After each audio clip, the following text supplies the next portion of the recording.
We continue now at the top of Daf Kuf Nun Gimel Amud Beis Masechet Shabbos. This is Shabbos Daf 153b.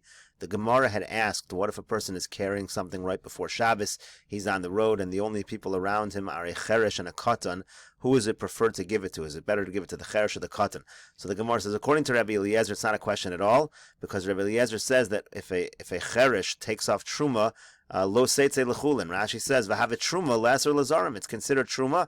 Zarim cannot eat it. V'yachzor v'yitram ha'pikeach acheres. It's a suffix, so somebody else, a pikeach, should take truma again. But mimnei shu suffix, it is a doubt. It is possible that the cheresh has enough das to make truma. Rashi says, shu suffix, he das tzlusa hi ilo. We don't know. So according to that, you for sure give it to a katan. To lav bar mitzvasu. There's no mitzvahs for a katan at all. V'lo lecheresh. Don't give it to the cheresh. To suffix chayiv and mitzvasu.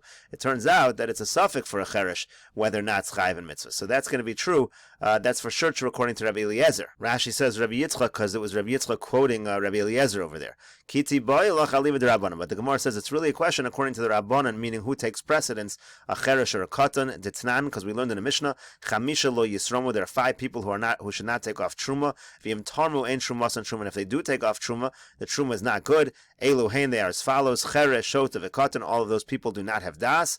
V'atorim es she'eno shalo. Somebody who takes off truma on food that's not his. V'nachri she'toram es shel Yisrael afilu b'reshuso. And if a non-Jew takes off truma of a Jew, even if he has permission, ein truma, so truma, it's not a good truma. Rashi says, v'torim es she'eno shalo below reshus. He doesn't have permission.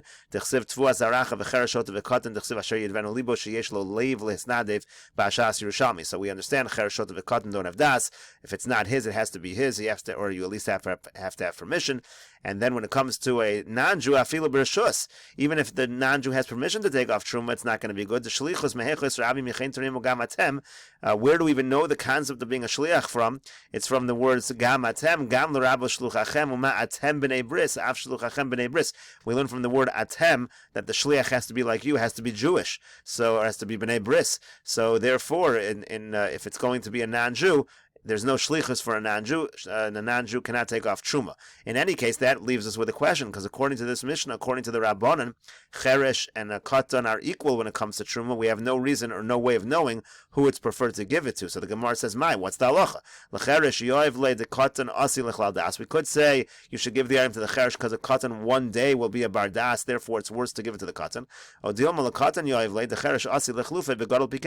Or maybe no, we should give it to the katan because if you give it to the cheresh, people will get mixed up. If I can give it to an adult cheresh, maybe I can give it to an adult pikeach, an adult who does have das. The Gemara says, there were those who said it's better to give to the cheresh. There are those who say it's better to give it to the katan.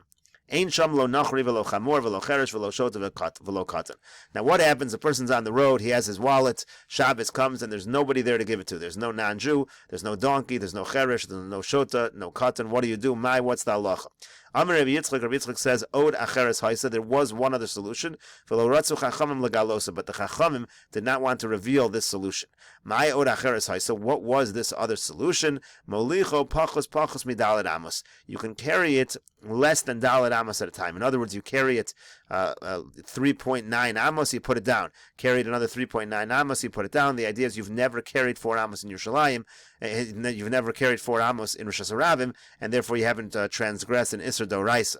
So the Gemara says, it seems like a good solution. Why didn't the Chachamim want to reveal that solution? Mishum kavod Elokim haster davar. The idea is that the honor of God, it should be hidden. Rashi says it means to say that it's mutter to hide divrei Torah if it's for kvod shamayim. L'chvod melachim chakor davar. But in contrast, something that's just for the wealth or the importance of a person, that there's no reason to keep it hidden. So the Gemara says, a chakor davar, you should investigate the matter. When it comes to malachim, you don't have to keep it hidden. The Gemara says, what is the kvod elokim? What's the kvod shamayim? Why are we afraid to let people know of this leniency? The Gemara says, because we're afraid if we let people know of this leniency, they might end up carrying it 4 amos in Rosh Hashanah, and they might end up transgressing an Isser Doraisa. The Gemara says, Tanya, we learned in a brayso, Rabbi Eliezer Omer, Rabbi Eliezer says, Bo bayom godshu sa'ah. And that day they heaped up the sa'ah. Rabbi Yoshua Omer, Bo bayom machku sa'ah. On that day they heaped it up so much that they ended up losing. Rashi says, Bo bayom godshu sa'ah. B'yom sha'alu laliyas Chananya ben Chizkiya v'gazru yud ches davar. We saw this early in the Masechta. There was a day they went up to the attic of Chananya ben Chizkiya and they made 18 decrees. V'zu achas mehen hoisa. This happens to be one of the decrees. Kidamrinam parakama. We said this in the first parak. Nos and kisel anachri. You give your wallet to a non-Jew. Bo bayom gazru shalo yolichenu pachas midalad amos. It said over there, even though they said to give it to a non-Jew, you're not allowed to. On that day, they made a gezeri. You're not allowed to carry things less than 4 amos in Rosh Hashanah. Im yesham nachri. If there's a nachri over there, if a non-Jew is present. So according to the first opinion, according to Rabbi Eliezer, Oso Yom Hirbu Siag LaTorah B'mida Gedusha V'Yafem Madadu. They added a fence to the Torah, and it was a good thing they did that. Laharbos Geder B'Yisrael. But the other opinion is, the opinion of Rabbi Yoshua is, they added too many decrees, you end up losing. When you're trying to put into your hand too much material, things fall out. People will not be able to withstand these harsh decrees. Because of that, they're going to end up transgressing.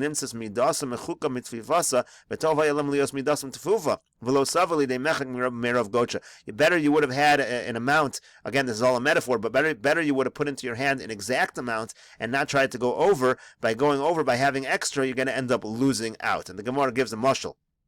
Tanya, we learned in a brisa, mashal to Rabbi Eliezer l'ma hadover doma. What is a mashal for that which Rabbi Eliezer says that it's good to add? It's similar, lekupa, melea kishuan v'diluan. Let's say you have a basket, it's full of gourds, cucumbers, adam nosin l'socha chardal. You put in some mustard seeds, v'imachazekes, it gets stronger. In other words, the chardal falls among the other vegetables, and you don't end up losing anything. Mashal to Rabbi Yoshua l'ma hadover doma. Now, what's the mashal of what Rabbi Yoshua said? La reva melea devash. You have a container full of honey, nosin l'socha rimon v'gozim. You put some pomegranates and nuts in there, v'himakia. The whole thing overflows. The idea is you end up losing the more expensive honey, and you end up losing more than you gain. Amar Mar, the master said, Ein imo nachri manicho ala chamor. It says that if there's no non-Jew there, you could put it on the donkey. So the Gemara asks, V'alo mechamer, isn't this an isser of mechamer? You're leading the donkey. V'rachmon amar lo sasa kol malacha. The Torah says you're not allowed to do work. The pasuk continues, Ata uvehemtecha, you and your animal. Rashi over here says, Ve'ezui stam malacha asuya de shneim zuhi. This is the malacha that's done with animals. Shituhuna v'hu mechamer, that the animal is loaded up and you're guiding the animal. So this should be an isser doraisa.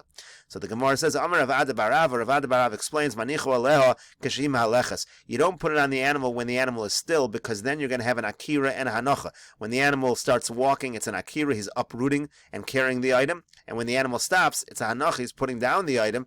That would be, if a person would do that, that would be an isser doraisa. And therefore, that's also a problem of mechamer. That would be not only an isser doraisa, it would be chayiv misa. And that would be a problem of mechamer if the animal does it. But if you put it on the animal while the animal is walking, so since if a person would do that, it's not an isser doraisa, so therefore you're allowed to do it in this case with the animal. Gemara says, 1 second, isn't the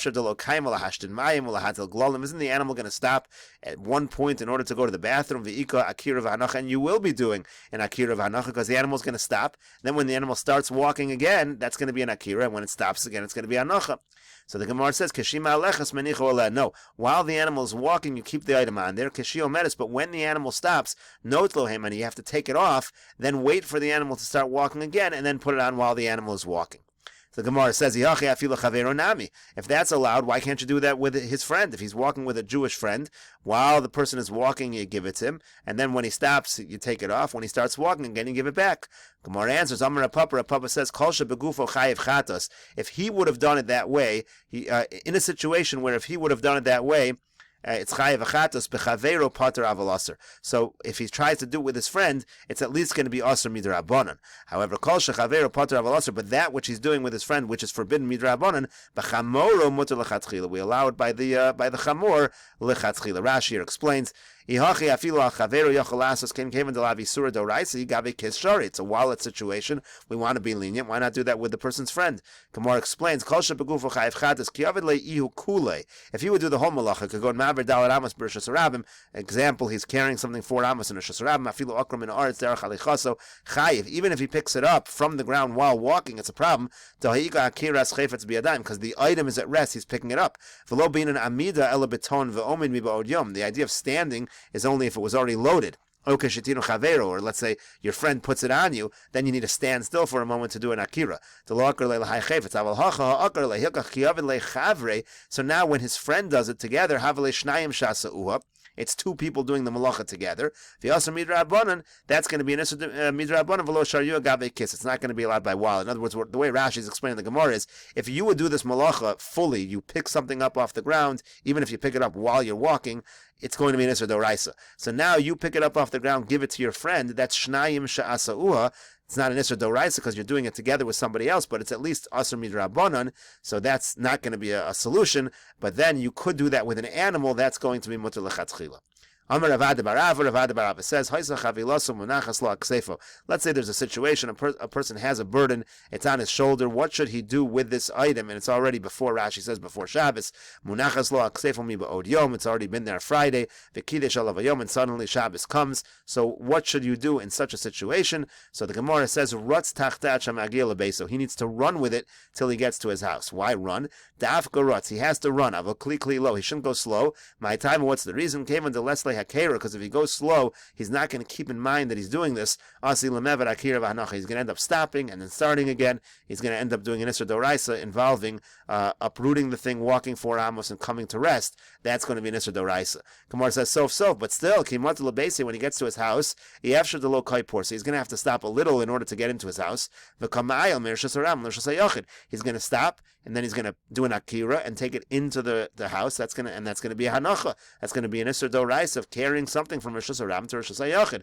So the Gemara says, no, when he gets into his house, the solution could be he could throw it off of himself in a way of a shinoi, through the back of his hand is the expression. Rashi says maybe he'll slide it off the back of his shoulders or something, and that's already going to be a hanacha. That's not a normal way to do a hanacha. It's not going to be an Isser Doraisa.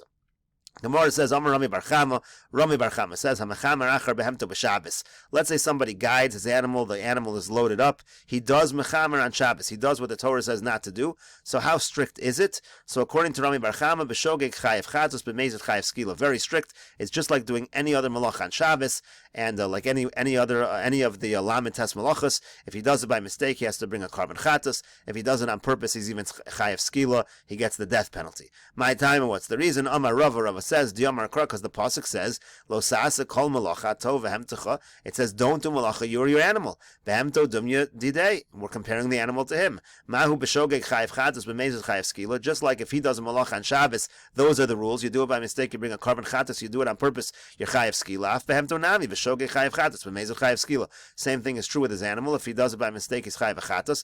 If he does it on purpose, he's chayev skila.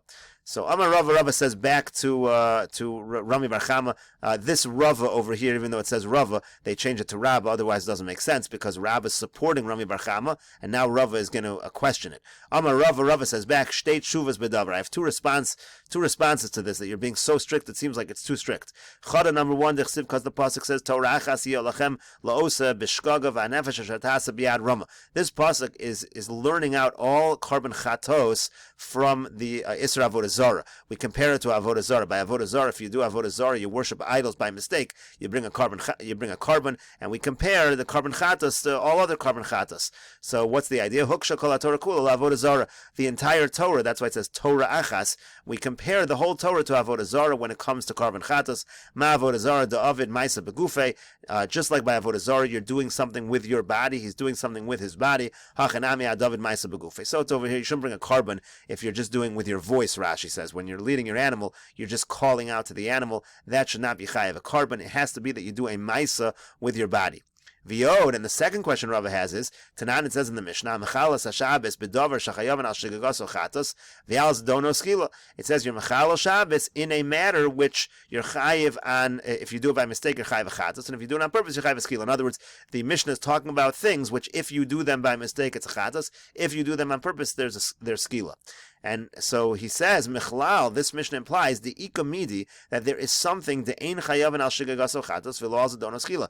There is some Isser Doraisa on Shabbos where you don't bring a carbon chatos for it if you do it by mistake. You don't get skila if you do it on purpose. What is this Isser Doraisa that doesn't get this punishment? Umayni, what is this Isser Doraisa that the Mishnah implies exists?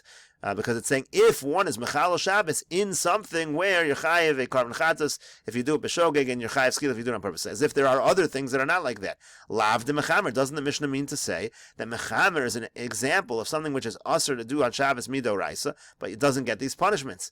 So the Gemara says that's not necessarily a proof. Lo, no, tchumin v'aliba de Rabbi Akiva. It could be the isser of tchum. If you go past the perimeter, past the distance that a person's allowed to do on Shabbos, so that for sure does not bring a carbon chatos. It does not an isser. You don't get you're not chayiv skila if you do it. But Rabbi Akiva does say it's doraisa. Aliba de Rabbi Akiva, Rashi says damar doraisa ninu. You're certainly being mechal Shabbos. It's an isser doraisa. But you're not chayiv at this level. Or v'aliba de Rabbi Akiva v'havara. V'aliba de Rabbi Akiva is going on tchum. Rabbi Akiva holds that tchum is doraisa. V'havara aliba de Rabbi Yossi. Another example is burning according to Rabbi Yossi. According to Rabbi Yossi, Rashi says damar beperakla gadol havara lelav yatzas. Lighting a fire on Shabbos, it's only a lav. That's why the Torah goes out of its way. The one specific thing you can't do on Shabbos, it says you're not allowed to burn a fire. All the other malachas on Shabbos, we learn out from the Mishkan. The other 39 malachas are learned out from the Mishkan. It doesn't say explicitly in the Torah the various malachas, but the malacha of burning, it says that explicitly in the Torah. So there's a machlokas why it says it explicitly. Rabbi Yossi's opinion, that's why it says aliva de Rabbi Yossi. Rabbi Yossi's opinion is havara lelav yatzis. The reason why it says havara explicitly in the Torah is actually a leniency to say it's only a negative commandment, it's only a lo saseh, but there is no, it's not like a malacha which brings a carbon chatos or is chayav skila. It's more lenient than the other 39 malachas. So again, that could be what the Mishnah is talking about. If you follow Rabbi Yossi's opinion that havar is an isser doraisa, but it does not bring a carbon chatos, it's not chayav skila if you do it on purpose, that could be what the Mishnah is talking about. So there's no proof from that Mishnah. We'll continue this discussion in the next video on Daf Kuf Nun Daled Amud Aleph.